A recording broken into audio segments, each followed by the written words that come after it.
काम करू की काय कार्यकर्त्यांना हा संदेश आहे तुमचा? हे बघा, सांगोला तालुक्यामध्ये मी गेली 40 वर्ष झालं राजकारण करतो.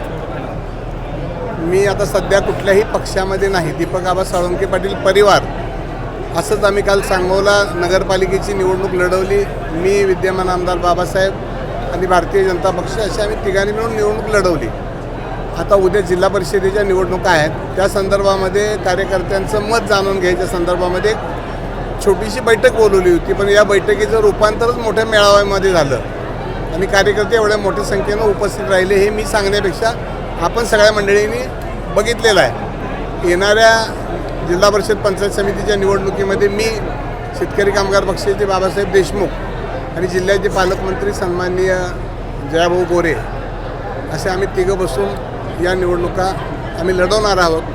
आणखी त्यामध्ये जयाभाऊनी कुणाला इन्क्लूड करायचं ठरवलं किंवा काहीतरी ठरवलं तर तोही निर्णय होऊ शकतो भविष्यात. आपण आता कार्यकर्त्यांची भावना आहे की कुठला तरी झेंडा आपल्याला हाती घ्यायचा आहे, तर तो पुढचा झेंडा भाजपचा असणार आहे का? एकंदरीत जयाभाऊ आणि देवेंद्र भाऊ यांची तुमच्याबरोबरची सलगी पाहता हा निर्णय भविष्यात होऊ शकतो. भविष्यात होऊ शकतो. भाजपमध्ये जाण्यात भविष्यात होऊ शकतो. भाजपमध्ये हो जाण्यात हो हो.